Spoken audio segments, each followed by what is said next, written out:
Gimana nih kabarnya kalian mas semuanya?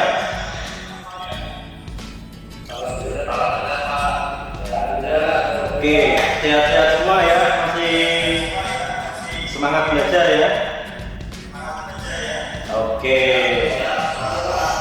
biar lebih semangat, coba tampilkan video kalian masing-masing mas. Coba Pak Ari pengen lihat wajah kalian, coba ditampilkan semua videonya, kameranya di on kan. Sebelum kita memulai, kita yel-yel dulu ya, biar semangat. Oke, semangat pagi. Pagi kita bisa luar biasa. Oke, mantap ya. Oke, baiklah anak-anakku semua, sebelum memulai pelajaran pada hari ini, silahkan dipimpin berdoa terlebih dahulu ya. Teman-teman, sebelum mengawali pembelajaran hari ini, mari kita berdoa sesuai agama dan kepercayaan masing-masing. Berdoa dipersilahkan. Selesai. Dari tampilan yang belum join ada ndak ya? Oke, dari tampilan sudah lengkap ya? Mantap. Siap, sudah semua Pak. Oke, Pak Ari harapkan kalian dapat berkonsentrasi dan bersungguh-sungguh mengikuti pelajaran pada hari ini. Apalagi kita tahu di masa-masa pandemi seperti saat ini ya, kita harus tetap jaga kesehatan dan selalu menerapkan 5M. Jelas ya? Baik Pak, siap. Adakah yang masih ingat pelajaran minggu kemarin? Kerusakan sistem starter konvensional Pak. Contohnya apa mas? Saat mobil starter Pak tidak bisa, ternyata setelah dilakukan pengecekan pada sikat sudah habis Pak, sudah habis. Solusinya apa mas? Kemarin kita mencoba membongkarnya Pak. Ya. Kita bersihin komponennya, terus pada bagian sikat kita ganti yang baru Pak. Kita solder, terus sebelum kita pasang kita harus lakukan pengujian dulu Pak. Oke, bagus anak-anakku sekalian, kalian semua luar biasa. Kita aplaus dulu.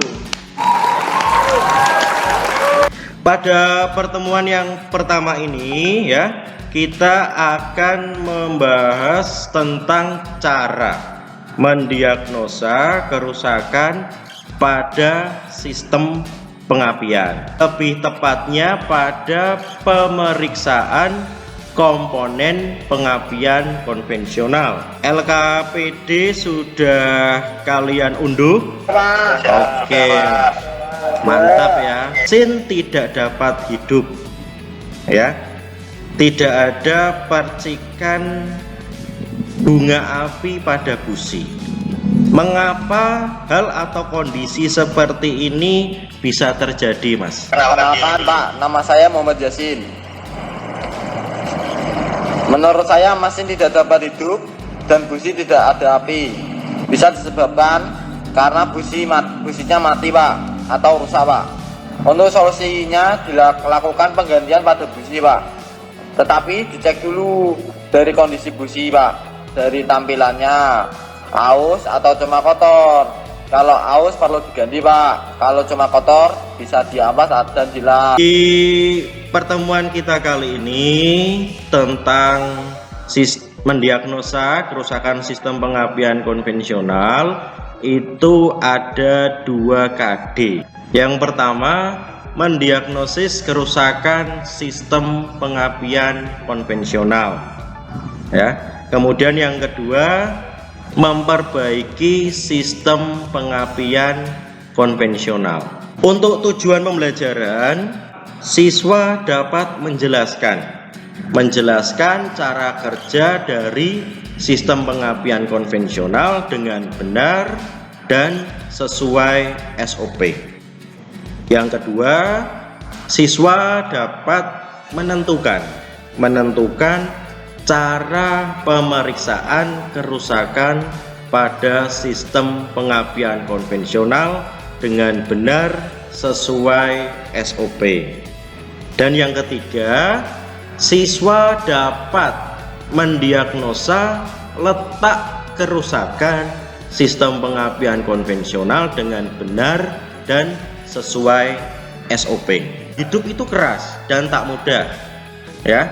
Tapi aku jauh lebih keras dan tak mudah dikalahkan.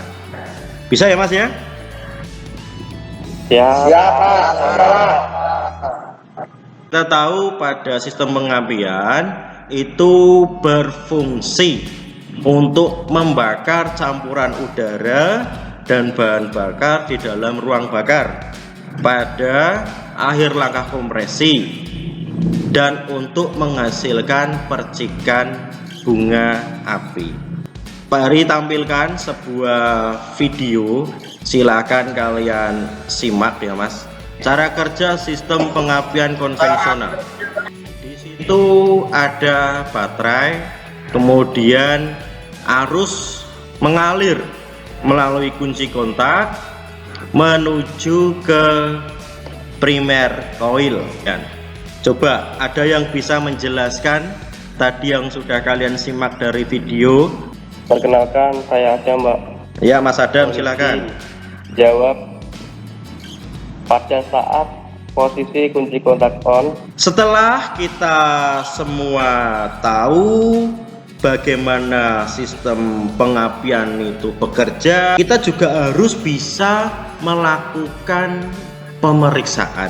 Oh, di situ ada aki Pak atau baterai. Oke, ada aki ya, ada baterai ya. Itu di situ ada gambar. Pak Ari tunjukkan baterai yang asli. Dari layar kelihatan ya Mas? Kelihatan, Mbak. Oke ya, ada baterai. Di sini kita akan membahas dan memeriksa lebih dalam mengenai komponen yang berfungsi sebagai sumber energi arus utama pada sistem pengapian. Apa Mas? Oh, baterai Pak. Oke, baterai. Ki itu sendiri digolongkan menjadi berapa Mas? Saya mau menjelasin menjawab Pak. Oke. Tipe basah dan tipe kering Pak. Pada aki kering, pada jenis aki kering cairannya lebih padat. Di tampilan terlihat ya Mas ya. Siapa ini? Ah. Yes. Coba bisa disampaikan nih. Yang terjadi oksidasi air Pak, Oh ya? yang mengandung sulfat akibat pemakaian arus listrik terus menerus membuat aki cepat panas Pak. Anak-anakku semua di sini Pak Ari akan menunjukkan Pak Ari demonstrasikan dalam pemeriksaan aki mulai dari melepas dari unit, kemudian kita bawa ke meja kerja, kita lakukan pemeriksaan lebih mendalam. Setelah sudah beres, kita pasang kembali pada unit kendaraan. Langkah yang pertama ya, kita siapkan hidrometer ya. Hidrometer yang pertama melepas baterai dari unit. Pastikan kondisi kelistrikan pada mobil itu mati. Pas terminal positif dan negatif, kita angkat baterai dan kita letakkan di meja kerja. Periksa kotak baterai mulai dari mungkin ada keretakan ya karena benturan, atau mungkin mengembang karena overcharge. Pasang kembali baterai pada unit kendaraan.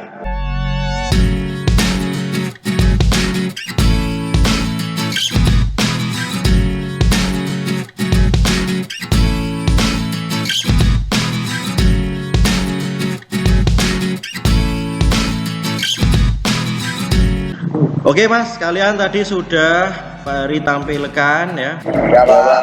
Siapa? Pak Ari beri waktu kalian untuk berdiskusi dengan kelompok masing-masing dan cari ya tentang perbedaan dari aki kering dan aki tipe basah. Aki itu tetap dalam kondisi prima dan optimal. Untuk menghindari yang kelompok 1, untuk menghindari supaya aki itu tidak drop atau tegangannya turun, dengan untuk kelompok 2 supaya aki itu tidak mengalami oksidasi. Silahkan berdiskusi, Pak Ari kasih waktu ya.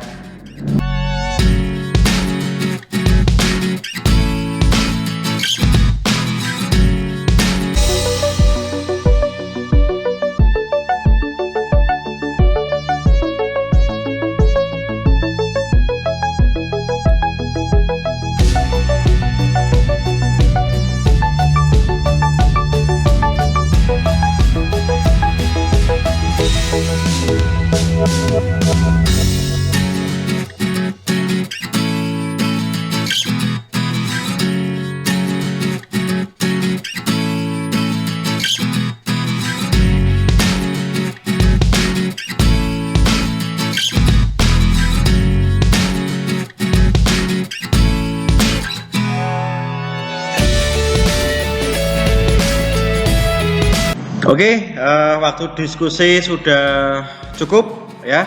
Baiklah anak-anakku, dari diskusi dan pembahasan materi kita kali ini, silahkan nih siapa yang mau menyampaikan.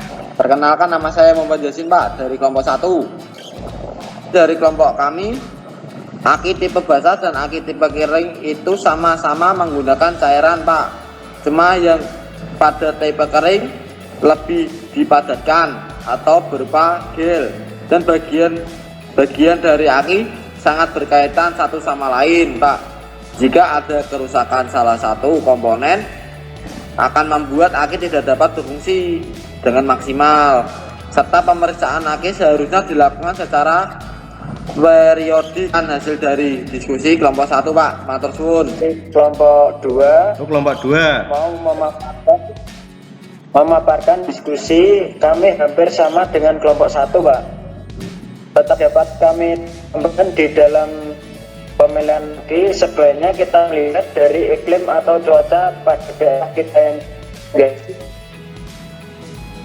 berkaitan dengan cepat atau tidaknya penguapan air aki itu sendiri. Demikian hasil diskusi kelompok kami, Pak. Lebih dan kurangnya mohon dimaafkan. Oke, tadi yang kelompok 2 itu mengatasi supaya tidak terjadi oksidasi pada baterai ya. Tapi kalau untuk yang kelompoknya Mas Yasin itu cara mengatasi baterai supaya tegangannya itu tetap stabil, tidak ngedrop. Bisa ditampilkan videonya, di-on-kan, kameranya di-on-kan coba. Oke ya, dari kesimpulan yang sudah disampaikan tadi, kita harus tahu cara kerja dari sistem pengapian konvensional, dan kita juga harus bisa melakukan pemeriksaan tiap-tiap komponen pada sistem pengapian supaya kita dapat lebih cepat dan lebih tepat dalam menganalisa sebuah trouble yang terjadi pada sistem pengapian konvensional. Oke, ada yang ditanyakan lagi nih, Mas? Tidak ada, Pak. Oke ya. Oke, tidak ada ya, sudah jelas ya. Hasil diskusi kalian bisa kalian tulis ya. Kemudian kalian kirim pada link yang sudah Pak Ari sediakan. Kerjakan soal-soal yang nanti Pak Ari kirim via grup WA juga kalian kerjakan. Perlu Pak Ari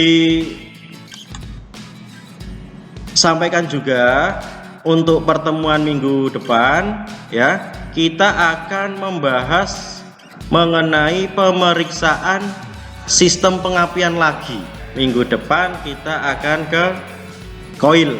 Baiklah anak-anakku, sebelum kita mengakhiri pelajaran kita pada hari ini, Silakan ketua kelas untuk bisa memimpin berdoa penutup. Silakan. Sebelum mengakhiri pembelajaran pada siang hari ini, berdoa menurut keadaan masing-masing dipersilahkan. Selesai. Oke. Anak-anakku semua, Pak Hari mohon maaf jika ada kata-kata yang kurang berkenan ya.